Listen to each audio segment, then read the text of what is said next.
따라합시다. 하나님, 오늘 밤에 생명 걸고 기도하는 제가 되게 하여 주옵소서. 옆 사람 축복해 주세요. 성령의 능력으로 세상도 마귀도 죄악도 자아도 이깁시다.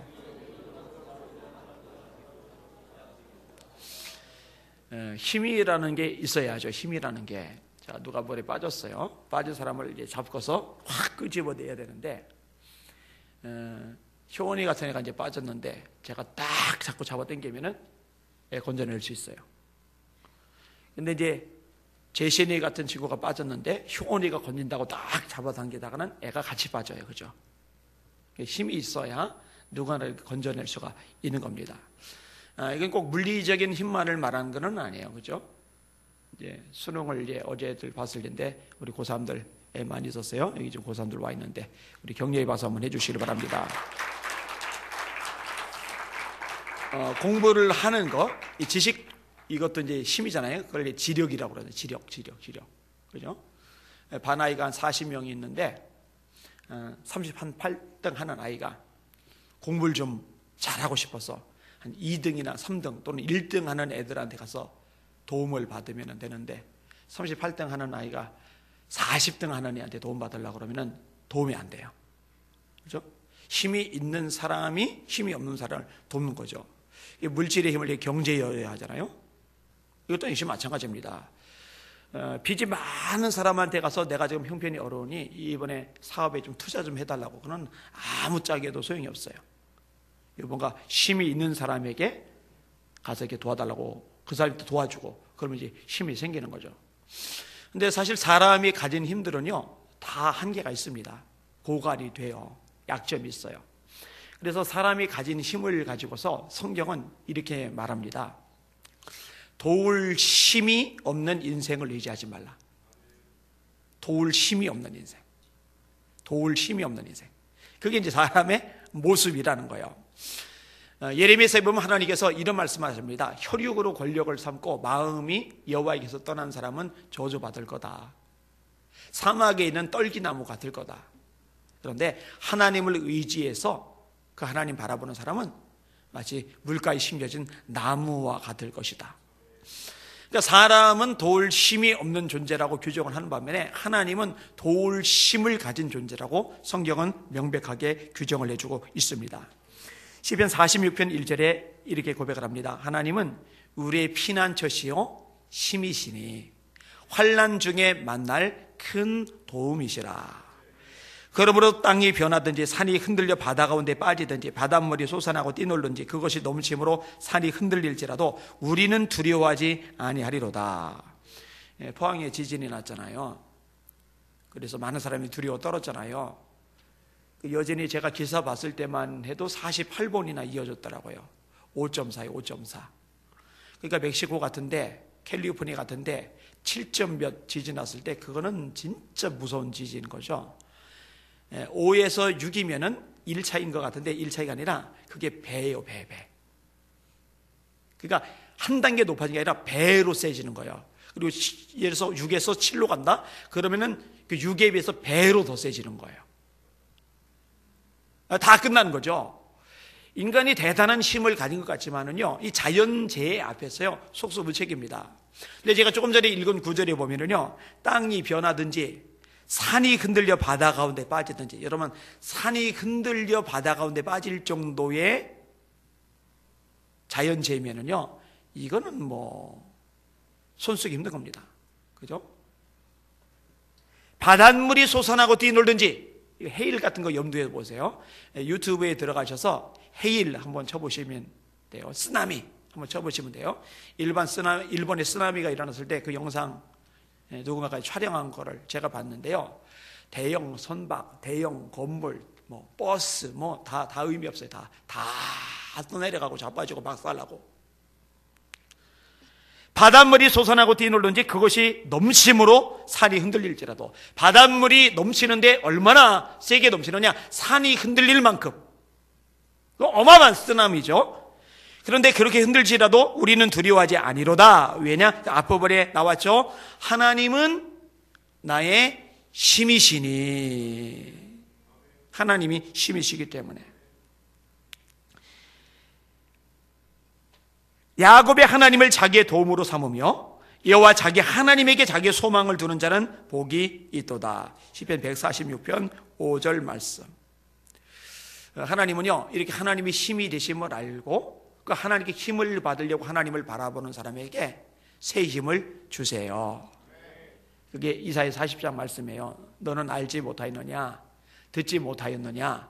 영원하신 하나님 여호와 땅끝까지 창조하신 자는 피곤치 아니하시며 곤비치 아니하시며 명철에 한이 없으시며 피곤한 자에게는 능력을 더하시며 무능한 자에게는 힘을 더하시나니 소년이라도 피곤하며 곤비하며 장정이라도 넘어지며 자빠지되 오직 여호와를 앙망하는 자는 새 힘을 얻으리니 독수리가 날개치며 올라가 같을 것이요 다른 박쥐라도 곤비치 아니겠고 걸어가도 피곤치 아니하리로다. 하나님이 새 힘을 주시는 거예요. 누구에게? 하나님을 바라보는 사람에게, 누구에게? 하나님 그분에게 소망을 두는 사람에게, 누구에게? 하나님 그분을 정말로 사모하는 사람에게. 여러분이 그 힘 받아서 어려움도 이겨나가시고, 그 힘 받아서 난관도 돌파해 버리시고, 그 힘 받아서 맡겨진 사명도 감당해 나가시고, 그 힘 받아서 인생의 목표도 성취해내시고, 그 힘 받아서 흑암의 모든 세력들도 다 파쇄해 버리실 수 있기를 예수님의 이름으로 축원합니다. 그 힘 받아서 하는 거예요. 몸도 마음도 연약하나 새 힘 받아 살았네. 물 붓듯이 부시는 그의 은혜 족하다. 사랑 없는 거리에 나 험한 산길에 맬 때 주의 손을 굳게 잡고 찬송하며 가리라.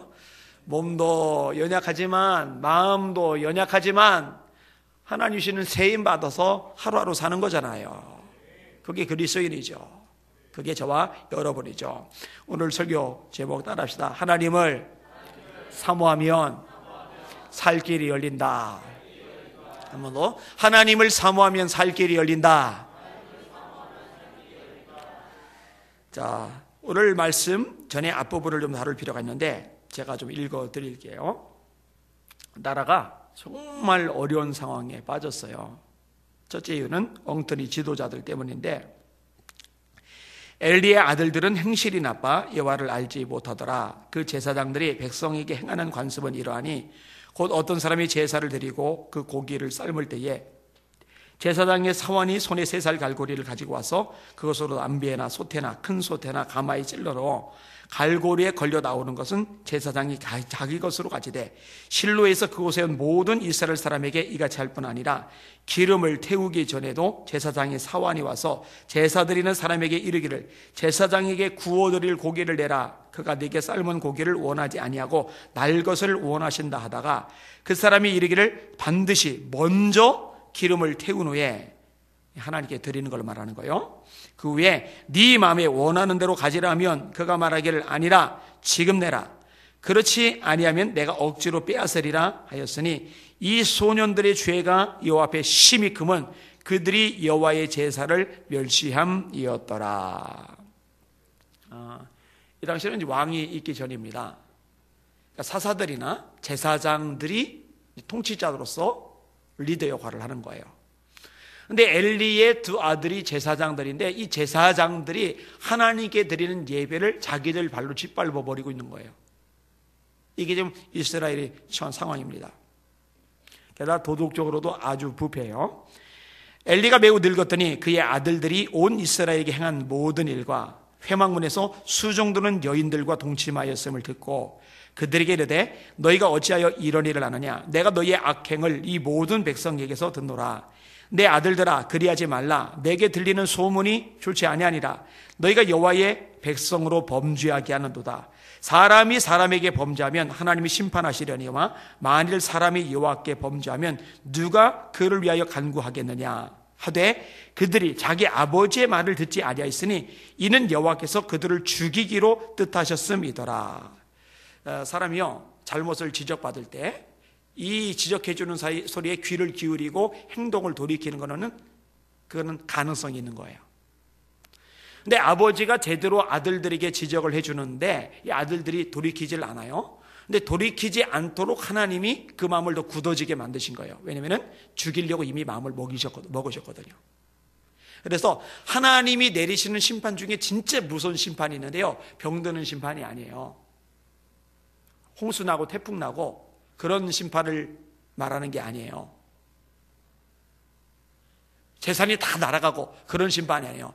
진짜 심판 중에 정말 무서운 심판은요, 하나님이 그 마음을 강팍하게 만들어 버리시는 심판이에요. 언제 그런 심판을 행하시냐면은 하나님이 더 이상 돌이키지 않으시고 확실하게 망하게 하기로 마음먹으셨을 때, 그때 그렇게 하시는 거예요. 이런 바로의 마음을 강팍하게 하신 분 하나님이라고 성경은 말씀하고 있잖아요. 자, 지도자들이 이런 모양을 지금 드러내고 있는 거예요. 아주 골치 아픈 상황이죠. 자, 또 하나의 큰 문제가 있습니다. 제가 읽어드릴게요. 아까 읽은 건 이제 사무엘상 2장이고 그 후에 또 이런 내용이 나와요. 이스라엘은 나가서 블레셋 사람들과 싸우려고 에베넷을 곁에 진치고 블레셋 사람들은 아벡에 진쳤더니 블레셋 사람들이 이스라엘에 대하여 전열을 벌이니라. 그 둘이 싸우다가 이스라엘의 블레셋 사람들 앞에서 패하여 그들에게 전쟁에서 죽임을 당한 군사가 4,000명 가량이라. 전쟁에서 패배한 거예요. 청년들 4,000명이 그냥 순식간에 죽어버린 거예요. 얼마나 비극입니까? 우리나라에서 남한산성이라는 영화가 개봉이 되었죠. 우리나라가 얼마나 비참하게 당했는지를 잘 보여주는 영화예요. 그래서 이런 거는 좀 역사적으로 배울 수 있겠다, 교훈이 될 수 있겠다 싶어서 이제 효빈이하고 효원이를 데리고 가서 같이 봤어요. 뻗당기는 거 혼을 내가지고 데려가서 봤는데 재미없더라고요. 조금은 재밌었는데 아주 박진감 있게 스토리 탄탄하게, 그리고 아주 좀 사람을 흡입하도록 만들지는 못했어요. 좀 이렇게 지리하게, 이렇게 느슨하게 이렇게 좀 그렇게 됐더라고요. 그래서 애들 보고 재밌었냐 제가 묻지도 않았어요. 대답이 뭐 나올지 뻔히 나와가지고. 나라와 나라 사이 전쟁에서 지면은요, 그거는 정말 비참한 거예요. 아주 골치 아픈 거예요. 자, 거기다가 아닙니다. 지도자들은 엉망이고 나라는 전쟁에서 패배했고 여기에 아주 치명적인 사건이 하나가 더 발생을 하는데, 제가 읽어드릴게요. 백성이 진영으로 돌아오매 이스라엘 장로들이 이르되 여호와께서 어찌하여 우리에게 오늘 블레셋 사람들 앞에 패하게 하셨는고, 여호와의 언약궤를 실로에서 우리에게로 가져다가 우리 중에 있게 하여 그것으로 우리를 우리 원수들의 손에서 구원하게 하자니, 이에 백성이 실로에 사람을 보내어 그룹 사이에 계신 만군의 여호와의 언약궤를 거기서 가져왔고 엘리의 두 아들 홈리와 비나스는 하나님의 언약궤와 함께 거기에 있었더라. 여호와의 언약궤가 진영에 들어올 때에 온 이스라엘이 큰 소리로 외치매 땅이 울린지라. 블레셋 사람이 그 외치는 소리를 듣고 이르되 히브리 진영에서 큰 소리로 외침을 어찌 됨이냐 하다가 여호와의 궤가 진영에 들어온 줄을 깨달은지라. 블레셋 사람이 두려워하여 이르되 신이 진영에 이르렀도다 하고 또 이르되 우리에게 화로다. 전날에는 이런 일이 없었도다. 우리에게 화로다. 누가 우리를 이 능한 신들의 손에서 건지리요. 그들은 광야에서 여러 가지 재앙으로 애굽인을 친 신들이니라. 너희 블레셋 사람들아 강하게 되며 대장부가 되라. 너희가 히브리 사람의 종이 되기를 그들이 너희의 종이 되었던 것 같이 되지 말고 대장부 같이 되어 싸우라고. 블레셋 사람들이 쳤더니 이스라엘이 패하여 또 졌어요. 패하여 각기 장막으로 도망하였고 살육이 심히 커서 이스라엘 보병에 엎드러진 자가 3만 명이었으며, 아까 4천 명이 죽었는데 이번에 3만 명이 죽었어요. 하나님의 궤는 빼앗겼고 엘리의 두 아들 홈리와 비나스는 죽임을 당하였더라. 그 제사장들 아들 둘 그날 죽었죠. 사무엘이 예언한 대로 된 거예요. 그리고 진짜 종에게는 법궤, 언약궤를 뺏겨버린 거예요. 이거는 굉장히 의미가 큽니다. 이 법궤는 성막 안에 있어야 돼요. 성전을 지은다면 성전 안에 있어야 돼요. 성전 안에도 성소가 아니라 휘장을 지나 지성소 안에 있어야 돼요. 이 성막이 있는 지성소 안에는 레위인 못 들어가요. 제사장들도 못 들어가요. 대제사장만 1년에 한 번 7월 10일 대속죄일에 휘장을 지나 지성소 안에 들어갈 수가 있어요. 그 지성소 안에 있어야 되게 되는 성막 안의 그 지성소 안의 언약궤, 이 언약궤를 뺏겨버린 거예요. 이거는요, 신앙 공동체가 완전히 박살났다는 것을 여실하게 보여주는 상징적인 사건입니다. 그럼 하나님이요, 요단강을 건너야 되는 이스라엘 백성들, 다리 없죠, 배 없죠, 뗏목 없죠, 수영 능력 없죠. 근데 요단강을 건너야 되고, 그때 하나님이 처방으로 내리신 방법이요, 법궤를 맨 제사장들이 요단강을 밟는 거였어요. 이 법궤 없이 밟으면 안 갈라져요. 근데 법궤를 맨 상태로 하나님의 말씀에 순종해서 요단강을 밟았을 때요, 흘러내리던 요단강물이 벽처럼 서고 흘러내려가던 쪽은 떠내려가서 맨 땅이 드러나고 이 맨 땅으로 건너가요. 이게 하나님의 법궤입니다. 이 법궤는요, 하나님이 임재를 상징하는 거예요. 야곱아, 너를 창조하신 자가 이제 말씀하시느니라. 이스라엘아, 너를 조성하신 자가 이제 말씀하시느니라. 내가 너를 구속하였고 내가 너를 지명하여 불렀나니 너는 내 것이라. 네가 물 가운데로 지날 때에 내가 너와 함께 할 것이라. 강을 건널 때에 물이 너를 침몰치 못하리니. 강을 건널 때 물이 너를 침몰치 못하리니. 그 앞부분에 내가 너와 함께 할 것입니다. 하나님이 함께 하시기 때문에 강을 건널 때 강이 침몰해야 되는데 침몰하지 못하고 벽처럼 서진 거거든요. 그렇게 하나님이 함께 하시는 것의 상징이 뭐였느냐? 그게 법궤란 말이죠. 그 법궤를 빼앗긴 거예요. 있을 수 없는 일이, 있어서는 안 되는 일이 발생을 해버린 겁니다. 자, 그리고요, 이 법궤를 빼앗겼다는 소식을 엘리 제사장이 들어요. 전쟁 소식도 궁금하지만 제사장이기 때문에 그래도 뭐가 중요한 걸 기억은 하고 있어요. 하나님의 법궤 때문에 떨어요. 자, 읽어드릴게요. 당일에 어떤 베냐민 사람이 진영에서 달려나와 자기의 옷을 찢고 자기의 머리에 티끌을 덮어쓰고 실로에 이르니라. 그가 이를 때는 엘리가 길 옆 자기의 의자에 앉아 기다리며 그의 마음이 하나님의 궤로 말미암아 떨릴 즈음이라. 하나님의 궤는 그렇게 돌아다니면 안 돼요. 성소 안에, 성막 안에 머물러 있어야 되는 거예요. 그런데 전쟁에서 패배해서 나라가 망하게 생겼으니까 하나님의 도우심을 얻으려고 할 수 없이 법궤를 내놓은 거거든요. 그러니까 법궤로 말미암아 떨릴 즈음이라. 떨릴 수 있어요. 법궤가 뭔지 알기 때문에 떨릴 즈음이라. 그 사람이 성읍에 들어오며 알림에 온 성읍이 부르짖는지라. 엘리가 그 부르짖는 소리를 듣고 이르되 이 떠드는 소리는 어찌됨이냐. 그 사람이 빨리 가서 엘리에게 말하니 그때 엘리의 나이가 98세라. 그의 눈이 어두워서 보지 못하더라. 그 사람이 엘리에게 말하되 나는 진죽에서 나온 자라. 내가 오늘 진죽에서 도망하여 왔나이다. 엘리가 이르되 내 아들아, 이 일이 어떻게 되었느냐. 소식을 전한 자가 대답하여 이르되 이스라엘이 블레셋 사람들 앞에서 도망하였고 백성 중에는 큰 살육이 있었고 당신의 두 아들 홈니와 비누아스도 죽임을 당하였고. 다 충격적이죠. 다 충격적이에요. 아들 2명 죽은 거, 이거 정말 충격적이에요. 그런데 엘리에게 그보다 더 충격적인 거는 다음 구절이에요. 하나님의 궤는 빼앗겼나이다. 하나님의 궤를 말할 때에 엘리가 자기 의자에서 뒤로 넘어져 문 곁에서 목이 부러져 죽었으니 나이가 많고 비대한 까닭이라. 하나님의 궤, 언약궤를 말할 때에 충격을 너무 받아서 뒤로 자빠졌는데 목이 부러져 죽어버렸어요.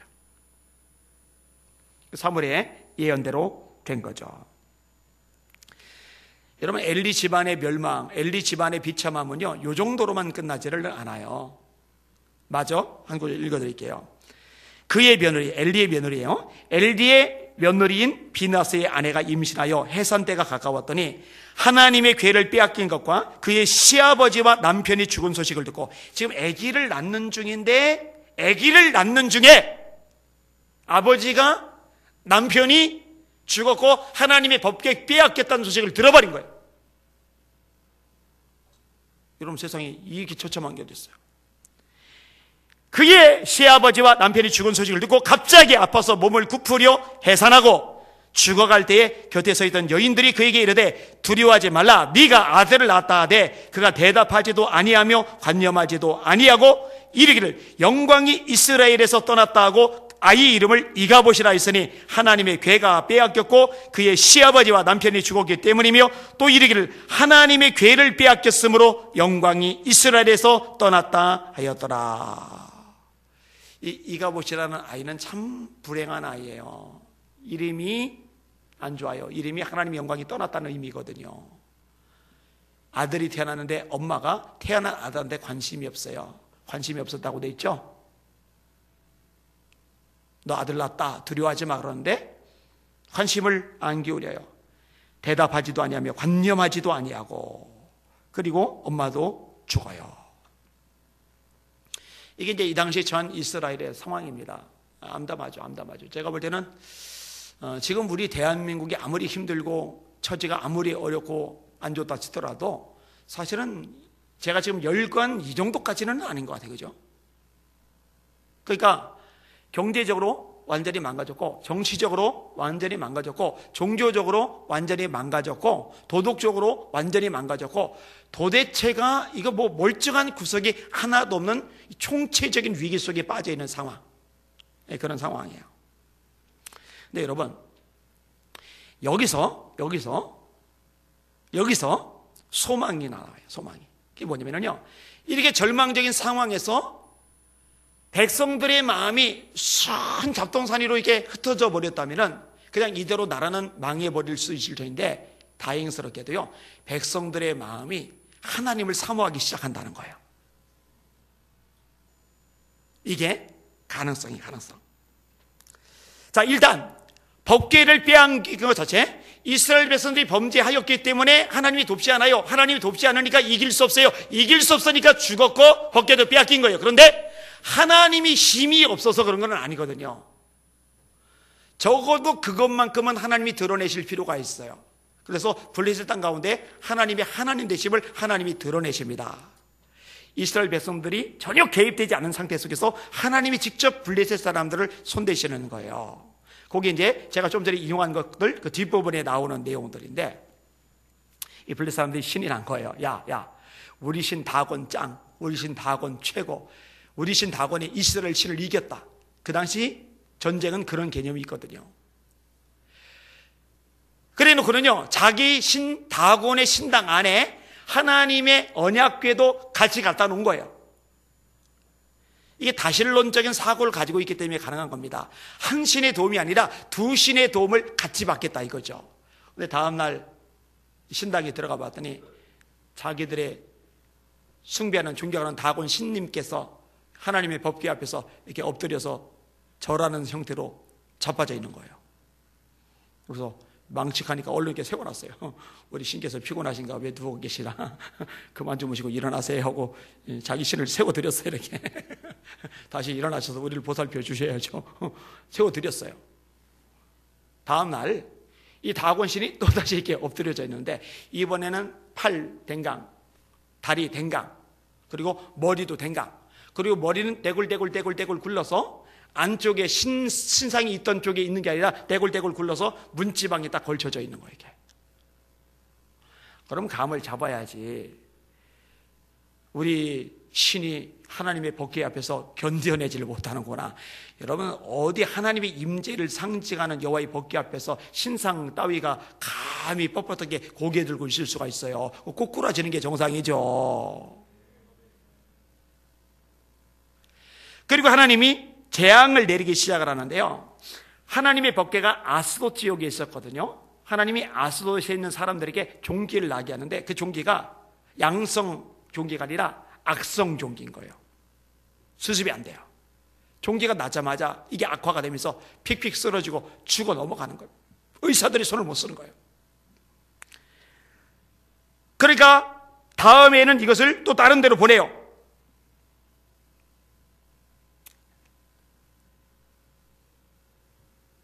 에그론으로 보내, 에건. 그랬더니 아스돗 지역에는 이 악성 종양이 더 이상 생기지 않는데 에그론 지역에 악성 종양이 생기기 시작을 하는 거예요.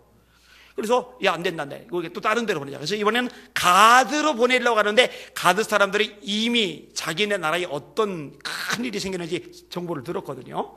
미리 결사 반대하는 거예요. 절대로 복귀 우리한테 못 가져온다. 5방백, 5지역이거든요. 아스글론, 가사, 가드, 에그론, 그 다음에 아스타롯, 이렇게 5지역인데 2지역이 초토화가 되었고 한 지역이 결사 반대하고 있고 나머지 2지역도 자기 쪽으로 오면은 이제 결사 반대하려고 준비하고 있는 와중이에요. 그냥 이제 5방백들이 이제 모여서 회의를 벌이는 거예요. 이거 이스라엘 신이 내린 징계인지 어쩌다 우연히 내린 징계인지 알 수 있는 방법이 있다. 젖나는 소 2을 가져다가 새수레를 끌게 하는데 거기다 벗겨 놔두고 예물 드리고 사람이 소를 끌지 말고 소들이 자기들이 알아서 가게 하는데 저 이스라엘 지형 베세메스까지 똑바로 가면은 이거는 이스라엘의 신이 내린 질병 맞고 만약에 똑바로 가지 않거들랑 이건 어쩌다 우연히 내린 징벌이니까 우리 겁먹거나 불안해하지 말자. 이 하나님의 징조, 하나님의 사인을 구하는 거예요. 근데 여러분 이게요, 이 블레셋 사람들 입장에서요 굉장히 잔머리를 굴린 겁니다. 자기들에게 굉장히 유리한 입장으로 설명을 하는 거예요. 왜냐하면요 개하고 소는 달라요. 개는요 훈련 잘 시켜놓으면요 여기서 저기까지 가요. 시장 가서 물건도 사오게 만들 수가 있어요. 여러분 혹시 여러분들 중에 소 훈련시켜서 시장 보게 하는 소 본 적 있어요? 소 훈련시켜서 똑바로 가게 밭을 가는데 자, 야 소야 저쪽이지, 저쪽 보고 똑바로 가로 저기까지 가. 그리고 거기 가서 가만히 쉬고 있는 거예요. 소가 올 때까지. 안 됩니다. 사람이 고삐를 잡고서 가지 않으면은 절대로 가지를 않아요. 게다가 이 암소들은 젖나는 새끼들을 내버려 두고 나왔기 때문에 울면서 갔다고 돼 있잖아요. 그러니까 자기 새끼들 때문에 뒤돌아갈 가능성이 압도적으로 많은 거예요. 근데 하나님 입장에서는요 하나님이 손대신 것임을 이 블레셋 사람들이 깨달을 필요가 있어요. 하나님 창조주잖아요. 창조주 되신 하나님께서 그까지 소 똑바로 가게 하는 거 아무것도 아니잖아요. 똑바로 베세메스까지 가게 하시는데 좌로나 우로나 치우치잖아요. 쉬지도 않아요. 불 뜯어 먹는다고 옆으로 고개조차도 안 들려요. 똑바로 베세메스까지 가게 하는 거예요. 할렐루야. 하나님이 손대신 거 맞는 거예요. 자, 다시 이제 원점으로 와서 아까 말씀드렸어요. 회복의 가능성이 뭐냐? 이스라엘 백성들의 모습이에요. 자, 말씀을 같이 한번 읽어볼게요. 말씀을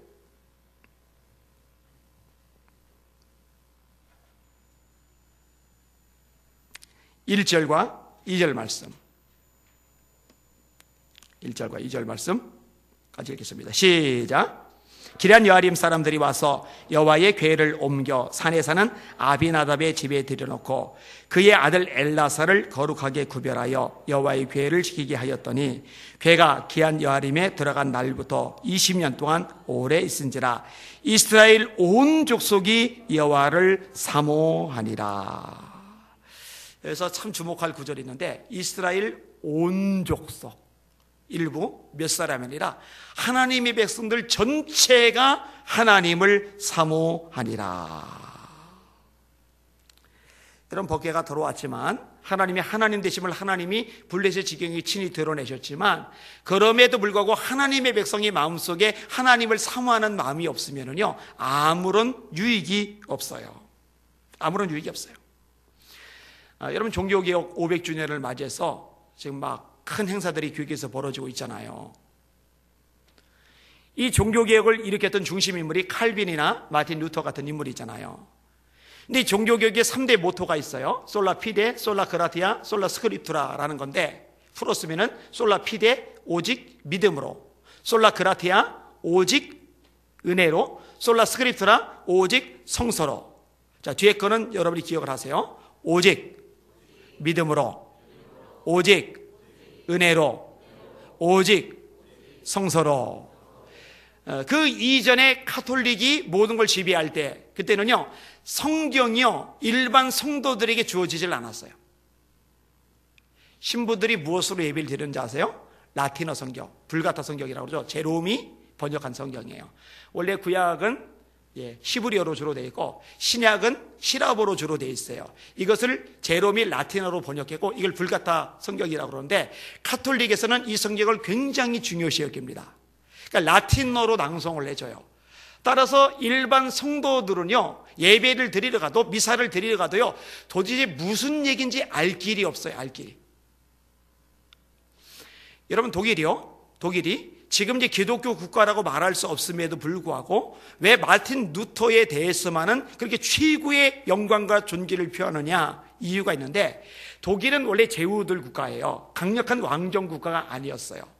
통일 국가가 아니었어요. 그런데 이런 나라를 하나로 통일되도록 만들도록, 그리고 강력한 문화를 형성하도록 그렇게 만들도록 중심 역할을 했던 사람이 누구냐면 그게 마틴 루터입니다. 왜냐하면요, 독일어로 성경을 루터가 번역했고, 이 독일어로 번역된 성경 덕분에 전 지역에 있는 사람들이 하나의 언어로, 하나의 공동체로 결집할 수 있는 계기를 얻었거든요. 그러니까 예수님을 믿든 믿지 않든 마틴 루터 그러면 일단 다 숙이고 들어갈 만큼 대단한 거예요. 자, 이 종교개혁자들이 했던 가장 위대한, 가장 놀라운, 가장 뛰어난 업적 중에 하나가 뭐냐면 성경, 하나님의 백성들이 날마다 가까이 하고 날마다 묵상해야 될 성경, 이 성경을 성도들의 손에 다시 들려준 거예요. 여러분, 제가 수업시에 반복하죠. 하나님의 모든 복은요 100% 성경하고 관련되어 있어요. 복 있는 사람은 악인의 꾀를 쫓지 아니하며 죄인의 길에 서지 아니하며 오만한 자의 자리에 앉지 아니하고 오직 여호와의 율법을 즐거워하여 그 율법을 주야로 묵상하는 자로다. 이 예언의 말씀을 읽는 자와 듣는 자들과 지키는 자들이 복이 있나니 때가 가까움이라. 자유롭게 하는 온전한 율법을 들여다보는 자는 듣고 잊어버리는 자가 아니요 실천하는 자니 이 사람이 그 행하는 일에 복을 받으리라. 여호수아에게 하신 말씀도 똑같다고 그랬죠. 우리 1년표. 이 율법책을 네 입에서 떠나지 말게 하고 하나님의 말씀을 입에서 떠나지 말게 하라는 말은 이걸 날마다 읽으라는 거예요. 날마다 소리내서 읽으라는 거예요. 그걸 입에서 떠나지 말라고 표현한 거예요.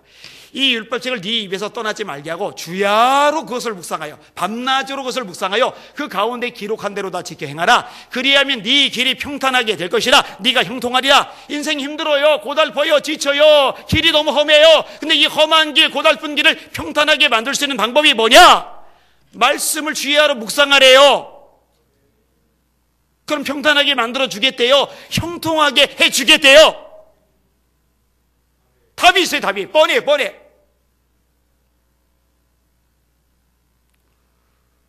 그런데 이 성경을요 성도들 손에 못 주게 만든 거죠.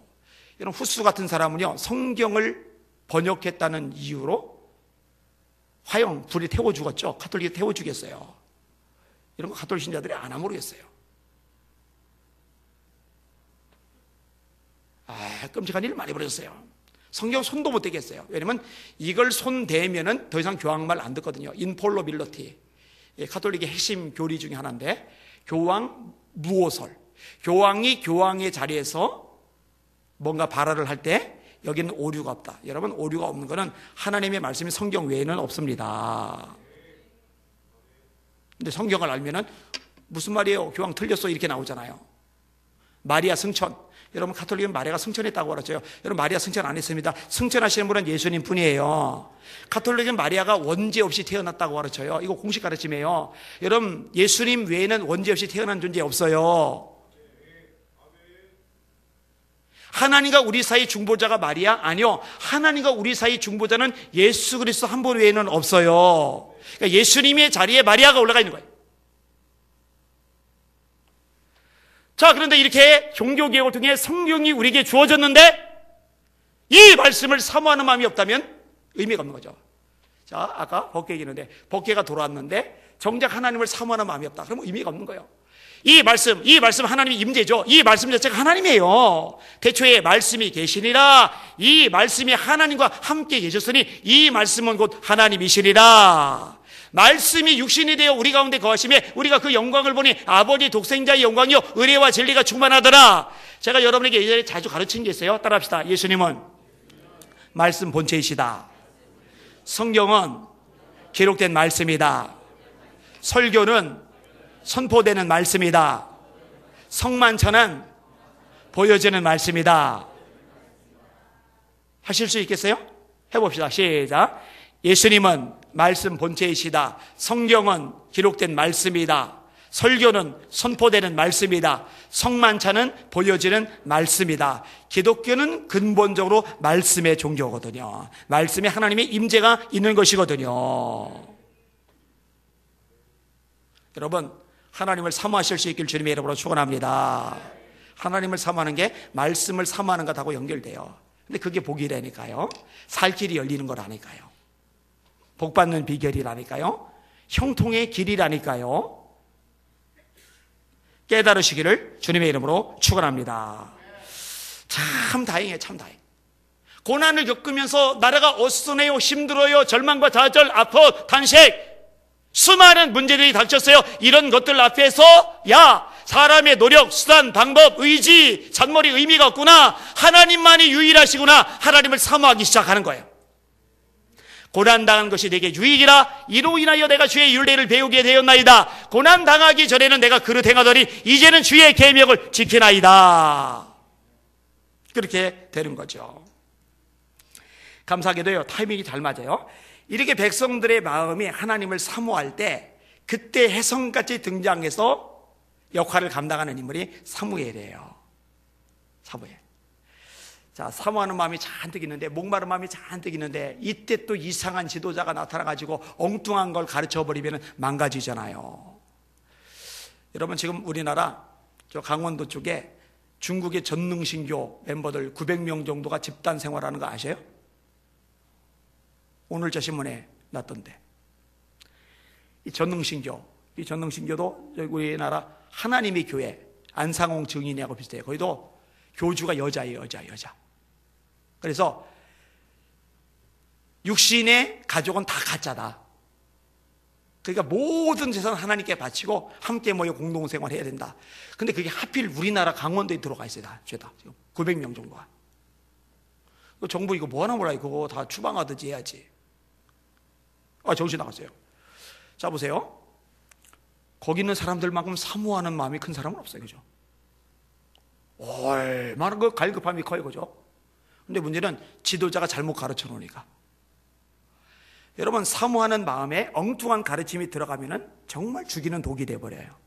근데 정말 다행인 게, 정말 복된 게, 이 사모하는 마음이 백성들에게 꽉 차 있을 때 사무엘 같은 지도자가 일어나요. 그들이 제대로 말씀을 가르치기 시작을 하는 거예요. 3절 읽어볼게요. 시작. 사무엘이 이스라엘 온 족속에게 말하 이르되 만일 너희가 전심으로 여호와께 돌아오려거든 이방 신들과 아스타라소를 너희 중에서 제거하고 너희 마음을 여호와께로 향하여 그 말을 섬기라. 그리하면 너희를 블레셋 사람에서 손에서 건져내시리라. 참 잘 가르치는데, 지금 고통을 겪었어요. 너무 힘들어요. 답답해요. 미칠 것 같아요. 너무 사는 게 시달려요. 지쳐요. 힘이 빠져요. 이런 사람들에게 지금 필요한 건 위로죠, 용기죠, 격려죠, 소망이죠. 근데 여러분, 사실은 아니에요. 위로가, 소망이, 용기가, 격려가 필요한 게 아니라 지금 이들에게 더 필요한 거는요, 돌이킴이에요. 돌이킴. 그리고 벗을 것을 벗어버리는 작업이에요. 하나님 앞에 바로 서는 작업이에요. 자, 이렇게 생각해 보면 돼요. 몸에 바이러스가 침투해서 아주 심각한 바이러스가. 이 사람 얼마나 힘들어요. 얼마나 지쳐요. 이번 주간에도 굉장히 아픈 사람 한 분 제가 상담을 했는데 너무너무 힘들어요. 막 지쳐요. 위로 필요하죠. 격려 필요하죠. 근데 여러분, 이 사람에게 지금 제일 필요한 거는요, 위로와 격려가 아니라 이 바이러스 같은 걸 싹 제거해 버릴 수 있다면 그 제거해 버리는 거, 그 작업이 더 필요해요. 맞아요, 안 맞아요? 맞아요, 안 맞아요? 그죠? 그게 더 필요해요. 지금 이 백성들 경제적으로 어렵다. 근데 경제적인 복이 임한다. 정치적으로 어렵다. 정치적으로는 바로 선다. 지금 문화, 사회적이면서 굉장히 어수선하다. 그게 바로 잡힌다. 이보다도 본질적인 게 뭐냐? 왜 이런 일이 발생했냐면 하나님을 떠났거든요. 죄를 범했거든요. 그래서 백성들에게 요청하는 거예요. 너희 힘내, 용기를 가져, 소망을 가져가 아니라 만일 너희가 전심으로 여호와께 돌아오려거든 이방 신들과 아스타로스를 너희 중에서 제거하고 너희 마음을 여호와께로 향하여 그만을 섬기라. 하나님만을 섬기라. 우리 식으로 따지면은 여기는 여러분 속에서 우상을 제거해버리라는 거예요. 따라합시다. 마음을 다하고 성품을 다하고 힘을 다하고 뜻을 다하여 주 너희 하나님을 사랑하라. 이게 크고 첫째 되는 계명이죠. 마음을 다해서 하나님을 사랑한다라는 얘기는 마음이 세상의 애도가 있고 하나님께 애도가 있고, 마음이 돈의 애도가 있고 하나님께 애도가 있고, 마음이 우상의 애도가 있고 하나님께 애도가 있고, 마음이 자기 어떤 욕심 야망의 애도가 있고 하나님께 애도가 있고가 아니라 마음을 다하여, 마음이 온전히 하나님을 이렇게 향하고 있는 상태, 힘을 다하여 뜻을 다하여 하나님을 사랑하라. 여러분, 그게 사실 최우선이에요. 저는 여러분이 그것을 점검해 볼 수 있기를 원해요. 백성들 참 복인 게요, 자, 사모하는 마음들이 있어요. 사모하는 마음들이는 그들에게 가르치는 대로 좀 빨아들일 만큼 스펀지 같은 마음 상태가 있는 그들에게 아주 적나라하게 너희들 하나님께 돌아오려거든 그만 하나님만 섬기겠다고, 이거 명확해야 된다. 이게 명확해져야 나머지 것들도 의미가 있는 거다. 이걸 가르쳐주고 있는 거거든요. 여러분, 진리의 귀를 기울이시는 여러분들 되시길 주님의 이름으로 축원합니다. 말세에 고통하는 때가 이르리니 사람들이 바른 교훈을 받지 아니하며 자기의 귀가 가려서 자기의 사욕을 따를 스석을 많이 두고 또 그 귀를 진리에서 돌이켜 허탄한 이야기를 쫓으리라. 사람들은 저마다 듣고 싶은 메시지가 있어요. 그런데 내가 듣고 싶은 메시지를 듣는 게 아니라 하나님이 말씀하고자 하시는 그 메시지를 들어야 돼요. 진짜 선지자와 가짜 선지자의 구분점은 여기에 있어요. 진짜 선지자는 하나님이 주시는 말씀에 물타지 않고 있는 그대로 전해요. 그래서 고난을 당해요. 예레미야가 말씀하죠. 여호와여, 주께서 나를 권유하심으로 내가 그 권유를 받았사오며 주께서 나보다 강하사 이기셨으므로 내가 조롱거리가 되니 사람마다 종일토록 나를 조롱하나이다. 그 다음 구절인데, 내가 말할 때마다 외치며 파멸과 멸망을 선포함으로 여호와의 말씀으로 말미암아 내가 치욕거리가 되니 사람마다 종일토록 나를 치욕하나이다. 왜? 내가 말할 때마다 외치며 파멸과 멸망을 선포함으로 여호와의 말씀으로 말미암아 내가 지옥을 나간다. 하나님의 말씀에 물타지 않고 있는 그대로 전하니까 있는 그대로 전하는 이 말씀을 백성들이 듣기 싫은 거예요. 짜증 나는 거야. 열 받는 거야. 기분 나쁜 거야. 속이 뒤집어지는 거예요. 그러니까 괴롭혀요, 때려요, 감옥에 집어넣어요, 구덩이에 빠뜨려요, 손가락 대요, 조롱, 치욕, 모욕, 비방, 네 가지 단어가 계속 나와요. 예레미야도 너무 힘드니까 내가 다시는 여호와의 이름으로 말하지 않으며 그의 이름으로 선포하지 아니하리라 마음 먹어봤는데, 선포하지 아니하리라 하면 나의 마음이 불붙는 것 같아서 골수에 사무치니 내가 답답하여 견딜 수 없나이다. 근데 이제 거짓 선지자들은요 알아요, 사람들이 어떤 걸 좋아하는지. 그리고 그걸 전해주면은 떡이 나와요, 떡. 그래서 입에 물면은 평화를 외친다, 이런 표현이 나와요. 뭐가 나와요, 이렇게 좋은 예언을 해주면 이렇게 뭐가 나와요.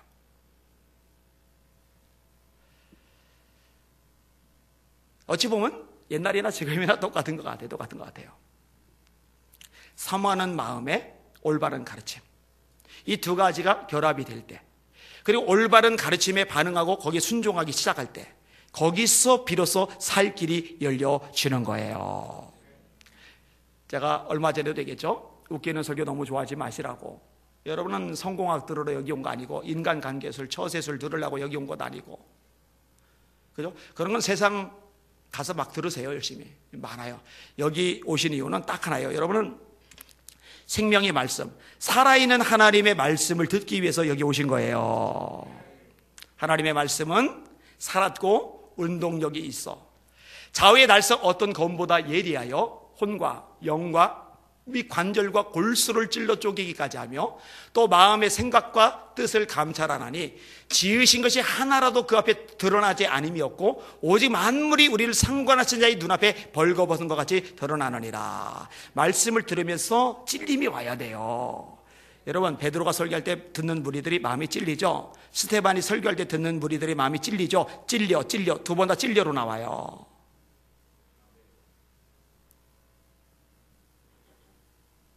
여러분, 제가 말씀 전할 때 때때로 마음이 찔리시는 분들 아멘. 이 찔림이 없다면 저도 문제인 거죠. 그리고 찔림이 없다는 것은 둘 중에 하나예요. 여러분의 삶이 완전하든지 아니면은 아무리 찔러도 까딱 안 해줄 만큼 양심이 굳은 살 배겨 있든지, 그러면 안 될 거예요. 자, 말씀을 정리하겠습니다. 하나님께서요, 역사를 일으키셔요. 결국 이 블레셋 소설에서 하나님이 완전히 이스라엘을 건져내세요. 거기서 나온 말이 에벤에셀의 말입니다. 도우메돌, 하나님이 여기까지 우리를 도와주셨다. 사모하는 마음이 되고, 사모하는 마음에 올바른 가르침이 들어가고, 이 올바른 가르침에 순종하니까 그동안 노력하고 애쓰고 발버둥 치고 온갖 수단 방법 동원하고 나름대로 발버둥을 치면서 벗어나려고 애써도 벗어날 수 없었던 수많은 문제들이 자연스럽게 풀려나가기 시작했던 거거든요. 나는 우리 성도들에게 도전을 하고 싶어요. 하나님의 역사, 하나님의 능력, 하나님의 기적을 여러분들도 경험하시고 여러분들 올가면 모든 굴레들을 끊어버리고 벗어나고 자유케 되실 수 있기를 예수님의 이름으로 축원합니다. 그럴 수 있는 길이 뭐냐? 여러분의 마음이 하나님께로 향해야 돼. 하나님. 오만 잡동사니 중에 한 분, 다른 잡동사니보다 그래도 큰 한 분이 아니라 오직 하나님, 오직 하나님, 오직 하나님. 오늘 설교 제목 마지막으로 한 번 더 따라하겠습니다. 하나님을 사모하면 살 길이 열린다. 아멘.